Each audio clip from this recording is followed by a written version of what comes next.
pensando na incorporação em si de eu pensar costumo, um empreendimento. um empreendimento. Eu não gosto de falar produto, mas é um produto nessa pegada, que eu falo da moeda imobiliária. Pensando nessa moeda que está vindo, eu vejo que existe uma dor do incorporador que, pô, velho, trabalhei aqui, estratégia, organização, incorporação ok, peguei, desenvolvi um produto, desenvolvi um empreendimento e não vendeu. Deu ruim. Eu acho que existem duas vertentes. Estratégia errada e produto errado para localização errada. Certo? Tem mais uma, precificação. Beleza. Mas precificação é mais fácil de resolver. Cara, abaixa aí. Mas depois que você lançou... Sim, mas aí você resolve. Acho que a precificação, ok, mas resolve. Aí o que eu acho que o mais errado é tipo, cara, erramos no projeto.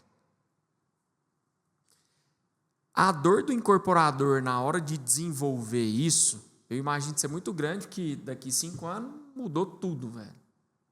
Concorda? Mudou tudo. Acabamento, design, né? Tudo. Mudou tudo. Como você que tem uma grande experiência para que este produto final para que este produto final tenha mais liquidez. Deixa eu melhorar a pergunta. Como transformar este produto em um produto atemporal para não ter esse problema lá, cara? Tá, vamos lá, Silvio. Vamos separar isso aqui em duas... fases. Não, em duas análises, duas vertentes. Tá. Você trouxe aqui o papel do incorporador e você trouxe a questão do ciclo e do mercado, certo? A gente vive uma realidade que qualquer empreendedor, ele vai ser inerente às circunstâncias dessa realidade, que é o fato do nosso ciclo. Boa. Cara, nós estamos no Brasil, um país que você, tempo médio para você da compra do terreno até lançamento de um empreendimento numa incorporação, nós estamos falando de 1 ano e meio. 18 meses. Assim, então, médio. Fácil. Não, aqui no meu faz menos. Beleza, tá bom, mas médio, 1 ano e meio. Tem lugar que é até mais, né? 2 anos, 2 anos e meio, Se 3 tiver uma anos. retificação diária, Então, se tiver herdeiros, aí o pau quebra, irmão. Então essa... E o corretor querendo ganhar. Então, esse é o ponto. E Aí, a comissão dele está vinculada, comissão diária está vinculada à incorporação. E aí o corretor tem uma ilusão, só para colocar essa pauta aqui, acalmar os ânimos, o corretor tem uma ilusão que vai receber à vista, isso não é lançamento. Venda diária não é venda de lançamento, tá? Então... Nem de revenda. Isso é muito bom de pontuar. Mas, enfim, então... existe essa vertente, que é a vertente externa do negócio. Que no meio desse caminho, cara, você tem mudança de comportamento do mercado, você tem mudança de cenário macroeconômico. A tudo isso, naturalmente, a cada circunstância dessa, a gente vai ter que ir adotando contramedidas em relação à situação, que não existe uma fórmula mágica. Aí situação a situação, negócio a negócio. Agora, você falou sobre a questão de como fazer algo... atemporal, vamos colocar assim. Eu nem diria que o caminho é de algo atemporal, porque vai depender muito da pegada da empresa, da definição do produto e tudo, mas o que eu defendo muito é que se faça algo 360. Então, assim, eu bato muito na tecla, até a minha mentoria é visão imobiliária 360. Por quê? Porque eu bato muito na tecla que o incorporador, ele precisa caminhar para ser um incorporador 360 graus. Quando vocês estavam falando aqui sobre a questão do produto, o que muda, o preço, os desafios ao longo do caminho, é porque o incorporador ele olha as coisas de forma muito fragmentada. Ele está fechando negócio, o terreno, ele está olhando lá só para a etapa de terreno. Ele está no produto, no projeto, ele está olhando só para o projeto. Ele está lá no lançamento e nas vendas, ele está olhando só para aquilo. E ele não olha isso de forma holística, de forma 360 graus. Eu até criei lá uma definição de 4 níveis de maturidade do incorporador. O primeiro nível é o incorporador técnico, ou seja, aquele cara que a gente comentou aqui, que é o cara muito obra, muito construção e que não tem visão de negócio, né? Fazer para vender. O segundo é o incorporador comercial, aquele cara que já tem uma certa veia comercial e tudo, mas é o comercial só na ponta comercial, de forma isolada. O terceiro já é um cara estratégico, o incorporador estratégico, aquele que já consegue ter uma certa visão estratégica em cada uma das etapas, uma visão mais apurada. E o quarto nível, que é o último nível, já é o incorporador 360, que aí é esse cara que conecta todas as pontas. À medida que você tem isso dentro de todas as etapas, ou seja, eu estou fechando terreno, mas eu estou olhando o negócio como um todo. Eu estou desenvolvendo produto, mas eu estou olhando o negócio como um todo. Eu estou ligado na ponta de vendas, eu estou conversando com o mercado, eu estou conversando com o corretor, eu estou conversando com os clientes que eu tenho na minha base, eu estou conversando com as imobiliárias. Isso é o processo da incorporação. Você quer um exemplo? Tem cliente nosso que está lá desenvolvendo um produto, nós estamos fazendo uma consultoria de marketing comercial para o empreendimento. E aí eu tive visitando o local, visitando a cidade, visitando os empreendimentos que o cliente já fez, e ele me fez um questionamento. Manuel, ele veio me apresentar o projeto em detalhes. Apresentando o projeto em detalhes, eu fui discutir planta, fui discutir área comum, a fachada, os acessos, apesar de não estar no nosso escopo, eu já estava ali na agenda, fui fazer essa discussão lá com eles. Ele me questionou, olha, num outro produto, a gente fez uma sala de cinema e um beauty care. E ficou assim super legal e tal. O que você acha da gente fazer aqui? Aí eu fiz uma pergunta simples para ele. O outro produto que ele me falou está pronto. Aí eu falei, seus clientes usam? Os moradores usam? Aí ele, não sei. Eu falei, cara, a primeira coisa que você tem que descobrir é a funcionalidade daquilo que você está fazendo. Vai fazer sentido. Você tem que entender se é o mesmo público, é mais ou menos o mesmo perfil, os produtos são parecidos. Você tem que entender se a turma está usando o negócio. Essa é uma visão 360. Entendeu? É você sair da caixa de construção, de desenvolver, de olhar a obra, de olhar o seu produto e olhar cliente, cara.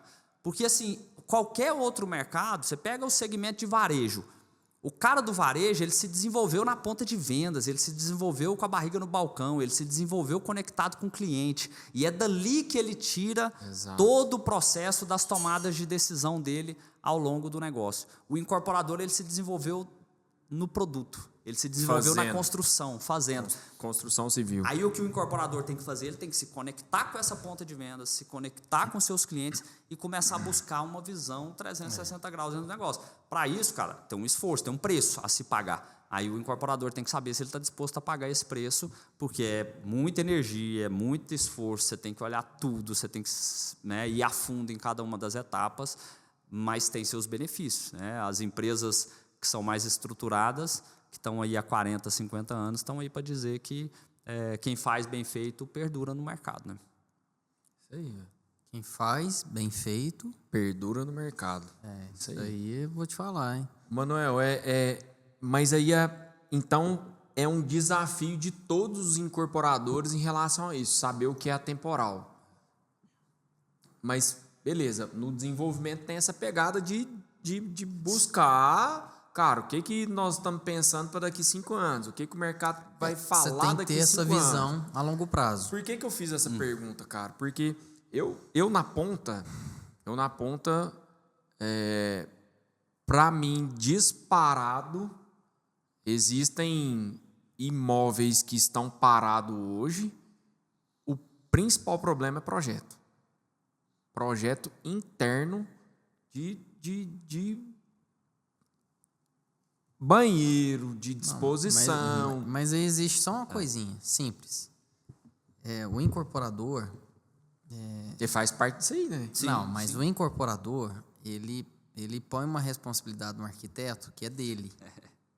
Tá? Eu falo isso em tudo. O incorporador, ele coloca uma responsabilidade no arquiteto que é dele. O que é a responsabilidade dele? Desenvolver o produto. Quem vocaciona o produto não é o arquiteto. Estou errado? Sim, tá. Quem vocaciona o produto, quem direciona o produto é o incorporador. O arquiteto, ele desenha um produto e você tem que revisar ele como incorporador. Conforme você precisa e quer. Você tem que discutir com o mercado, você tem que dar voz para o comercial, você tem que trocar ideias, você tem que criar uma dinâmica em que tenha donos pertencentes no projeto. Então, eu já vivi esse cenário e eu defendo sempre a tese. Você pode contratar o melhor arquiteto do mundo.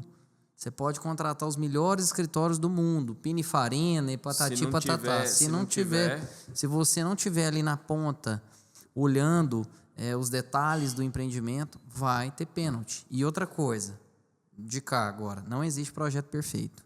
Ele sempre vai ter alguma Sim. Alguma coisinha. Mas né? assim, o Marco, um ponto importante do que você está falando, e até conectando com o ponto do Silvinho, é que assim, isso é um fato, tá? A responsabilidade. Eu falei isso na última segunda-feira no encontro da mentoria nossa lá, Visão Imobiliária 360, porque a aula foi sobre estratégia de desenvolvimento de produto. E eu bati justamente nessa tecla. Falei, galera, a responsabilidade não é do arquiteto, é do incorporador.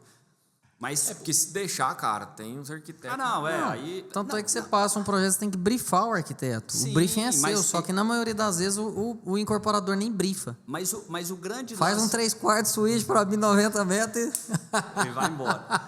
E olhando muito para o lado. Olhando muito pro eu fiz um outro, o outro tem um projeto na cidade e tal. Né? Vou fazer porque o dele vendeu tudo. Isso, mas esse é um ponto.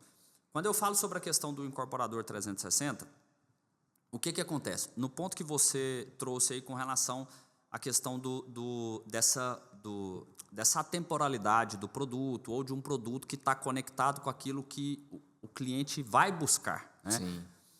Isso, cara, é muito uma questão de como que você... qual que é o seu nível de conexão dentro do negócio.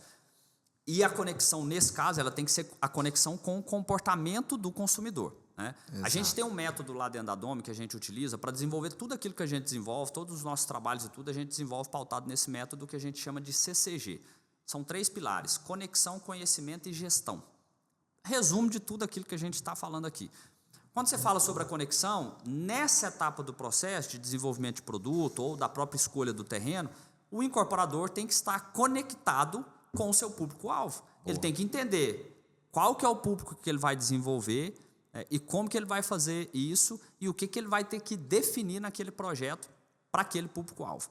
Só que aí existe uma diferença, que é estar conectado com o público-alvo ou estar conectado com o futuro ou o foco desse público-alvo. E é ali que o incorporador ele tem que se conectar. Cara, para onde que esse cliente está olhando? A mudança de comportamento desse cliente vai levar ele para onde nesse processo? E é assim que o empreendedor, que o incorporador tem que desenvolver a visão dele. E aí, na hora que ele vai definir, você falou muito bem sobre a questão do produto e de conceber um bom produto e essa responsabilidade ser do incorporador. Só que na hora que ele vai trazer esse posicionamento, eu sempre falo muito assim, o incorporador ele tem que sair de uma definição e de um trabalho do que o projeto ou o produto é para o que o projeto ou o produto significa. Boa. Entendeu? Ele tem que estar muito ligado, cara, qual que é o significado daquilo que eu estou fazendo. Porque o cliente final, ele não compra parede, ele não compra imóvel, ele não compra fachada. Ele compra uma transformação de vida. Ele compra atender uma necessidade dele, seja por dor ou seja por desejo. São os 2 pilares que vão mover uma pessoa a tomar uma decisão de compra de um imóvel. Ou é uma dor ou é um desejo. Por exemplo, localização. Ou esse cara vai se mover por uma dor de estar gastando muito tempo no trânsito, está perdendo muito tempo de vida, não está tendo tempo para a saúde, não está tendo tempo para a família e está ficando na correria e na ansiedade ali do dia a dia, ou é o desejo de querer morar numa localização que traz um melhor status, um significado de que ele mudou de vida, um significado de que ele... Às vezes ele até já mora bem, ele nem perde tempo no dia a dia e tudo, mas ele quer morar num prédio melhor, ele quer morar num condomínio melhor, porque aquilo ali vai elevar o nível de vida dele. Aí já é a questão do desejo. E isso serve em todos os aspectos. Se você olhar sempre para dor ou para desejo, é onde vai estar a necessidade desse cliente. Você tendo público-alvo, qual que é a necessidade, você consegue criar toda a cadeia, né, de ver, aqui é o meu produto, mas o que esse produto significa na vida desse cliente. Essa é a transformação que eu causo na vida dele. E aí, com tudo isso, são os pilares que a gente usa, inclusive, para definir conceito, narrativa, storytelling do empreendimento, que é outra coisa que o incorporador precisa aprender. Ele tem que entender que para vender ele tem que saber contar história. Se ele não souber contar história, ele não vende. Mas vamos começar por parte. Projeto começa de inspiração. Não tem projeto sem inspiração. Então, você inspira em algum projeto para poder conceber o seu projeto. Concorda? Segunda coisa, o mercado hoje está apontando para a experiência do cliente. O sucesso do cliente, experiência do cliente, né? Algumas incorporadoras denominam nomes diferentes. E aí, se você juntar as incorporadoras, a maioria das incorporadoras, elas não dão valor a uma análise de dados. Então, a incorporadora ela não mede. Se você perguntar para os pequenos e médios incorporadores, que é um VSO, eu falo muito isso, eles não sabem responder. Eles não medem a velocidade sobre a oferta. Eles não medem o potencial de consumo. Eles não medem o público-alvo. Porque, assim, colocar essa responsabilidade também para o marketing, pode até colocar a responsabilidade do projeto para o arquiteto, colocar a responsabilidade para o marketing trazer esses dados analíticos. É muito fácil. Mas a questão é o seguinte, a tomada de decisão é sua. Então, se você não criar um time que vai conciliar o sucesso do cliente, o que ele espera, a história do produto, a inspiração, ou que vai também conciliar ali a demanda reprimida, você não tem sucesso. Estou errado? É isso mesmo. Agora, esse assunto ele é bem longo. Eu acho que nós vamos ter que fazer uns 3 podcasts aqui para, né? Esticamos bastante aqui e o papo muito rico.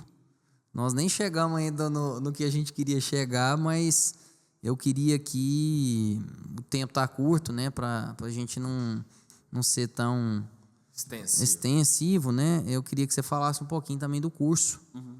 Você falou da parte educacional, vamos falar um pouquinho do curso, né? Para a gente poder... Para quem que é. A direção, né? Do direcionamento desse curso, ou o público-alvo dele, para a gente poder caminhar para o encerramento.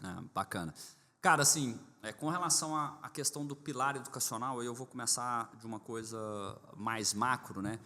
Isso é algo que tem me movido bastante, assim, a questão de entrar, né, com mais intensidade, com mais força e dedicação dentro dessa área educacional, por ver a transformação que isso causa na vida dos incorporadores e o quanto isso realmente traz um retorno dentro daquilo que a gente faz. E eu sempre costumo falar o seguinte, né, cara, assim, tudo aquilo que a gente vai fazer de um certo investimento, a gente falou aqui sobre viabilidade, a gente olha muito para ROI, né, assim, quanto que eu estou colocando e quanto que eu estou tirando. Cara, o grande barato da área educacional é que ele é um ROI infinito, né? Assim, pensa só, se eu entrego uma solução educacional para um incorporador e ele consegue aplicar isso num primeiro projeto e ele tem um resultado, um retorno, dentro do investimento que ele fez lá de 100%, 200%, 300%, beleza, ele consegue medir isso no primeiro projeto, mas ele vai fazer só em vai falar assim, não, eu fiz lá a imersão ou a mentoria, mas eu só tenho o direito de aplicar isso aqui no meu primeiro projeto, já atingi meu ROI e acabou. É só replicar, né? Cara, ele vai aplicar isso aí infinitamente, é conhecimento. Conhecimento é a única coisa que ninguém te tira. Precioso. Então, você vai carregar isso o resto da vida, ou seja, isso é um ROI infinito. Todo esse processo, ele vai gerando esse retorno infinito para o incorporador. Por isso que isso foi me deixando tão apaixonado e por ser algo que casa com toda a minha estrutura do ecossistema. E aí, dentro disso, cara, assim, eu venho me movimentando, né, e criando, e dentro de um planejamento, do traçado de um movimento dentro do nosso mercado, que é esse movimento de profissionalização, de transformação, de levar qualidade de gestão para os incorporadores, porque eu vejo a diferença disso. Eu tenho visto a diferença disso em todos os meus clientes ao longo dos últimos anos, então isso tem me movido bastante. E aí esse movimento, além de ter a mentoria Visão Imobiliária 360, tem aí o movimento Visão Imobiliária 360, que ainda está ali no forno e tudo, estou até falando aqui já em primeira mão, mas é algo que a gente já vai começar a dar os primeiros passos, e dentro dessa estrutura de um movimento, a gente começa a acoplar uma série de iniciativas, que tem essa mentoria coletiva, que é um acompanhamento que a gente faz com profissionais, com empreendedores do mercado. A gente discutiu isso recentemente. Isso, eu até te apresentei lá do projeto, falei contigo, e tem uma série de outras iniciativas. A gente vai ter um evento em São Paulo, que a gente começou a anunciar agora. É Bruno? Oi? Me ligou ontem. Alguém lá do time. Então, a gente vai ter, que chama... Summit, né? Vai ter um que chama Capital Imob 360, que vai ser dias 11 e 12 de junho em São Paulo, que vai conectar com esse movimento e todas essas iniciativas. E, além disso, eu tenho a participação lá no Incorpora Pro junto com o Caio e com o Danilo. Porque o grande... algo que me move muito dentro do educacional, cara, E eu acho que o setor imobiliário, a incorporação imobiliária, ela precisa aprender com isso. É que eu vi, e eu já venho estudando há muito tempo o segmento educacional, como eu falei, acompanho muito, assisto muito podcast, faço parte de mentorias, né? Eu como mentorado, então eu tenho ali as minhas iniciativas nesse sentido, é que é um mercado muito colaborativo. Então, eu não enxergo ninguém como concorrente. Entendeu? Assim, cara, um mercado colaborativo. O educacional, ele traz muito essa vertente. Todo mundo está se ajudando. Pô, você tem um podcast, eu também tenho um podcast. Eu estou aqui como entrevistado, você está como, né, co-host. Aqui nós estamos no podcast da ADEME. Aí, de repente, amanhã você vai lá e vai estar lá no meu junto, eu vou estar lá no seu. Independente se a gente tiver produtos concorrentes, porque eu, particularmente, tenho uma visão de que existe muito espaço no nosso setor de profissionalização, e assim, quanto mais a gente se somar, quanto mais a gente remar junto para o mesmo lado, mais o mercado imobiliário se transforma. A gente viu isso acontecer no mercado financeiro brasileiro, por exemplo, com todo o processo de crescimento de empresas como o XP, os novos bancos, aí, as fintechs e tudo, e os influenciadores digitais da área financeira, que potencializaram muito uma transformação nessa área, dentro do Brasil, dentro do país, que mudou o jogo do mercado financeiro brasileiro. E eu acredito muito que existe uma lacuna dentro do mercado imobiliário para que isso seja feito. E não vai ser feito por uma pessoa só. Mas, assim, eu já decidi e já me dispus a estar nessa vertente e estar nesse processo, né, como um dos players, me movimentando nesse sentido. E quem quiser se somar, enfim, estou 100% aberto a parcerias, tudo que a gente puder discutir, porque é algo que hoje me move bastante. Silvinho, eu queria continuar mais, cara. Tem conversa, né, velho? Eu acho que tem uns 3 podcasts aí pra gente conversar, sabe? Tem demais. Tem muito. Mas, assim, em primeiro lugar, aí, te agradecer muito, imensamente aí, pelo aceite do convite. Né? É uma honra para nós aqui te receber. E, assim, é muito rico as informações que o Manuel traz para nós. Né? De novo, é a tese que eu sempre defendo. O mercado está caminhando para uma profissionalização. Né? E existe hoje uma dor latente e reforço, quem trouxer solução vai abocanhar boa parte desse mercado. Né? E eu também trouxe o Silvinho aqui, agradecendo muito, Silvinho. Obrigado, Marquinhos. Porque o Silvinho, para nós aqui, é uma grande referência em Uberlândia. Ele traz conhecimento, relacionamento, né, e um bom posicionamento. Ele faz um trabalho hoje que ninguém fez, né? Pioneiro aqui na região. Né? Suas palavras. Então, assim, e você também fez um trabalho lá em Goiânia muito interessante. Eu sou um admirador do mercado de Goiânia, porque lá realmente é a somatória, lá realmente o pessoal se complementa, né? Um tem uma expertise, o outro vem para agregar. Então, assim, é vivendo e aprendendo todos os dias, né? E eu agradeço muito a vocês aí por essa oportunidade de estar aqui pela ADEME. Agradeço você que está assistindo também e espero que vocês gostem, né, do nosso conteúdo e vamos adiante, vamos para o próximo e muito obrigado, gente. Até mais. Que valeu, isso, Marquinhos. Agradeço também, valeu, Silvinho. Valeu, Manuel. Um abraço, obrigado, pessoal. Um abraço, até mais. Valeu. Obrigadão.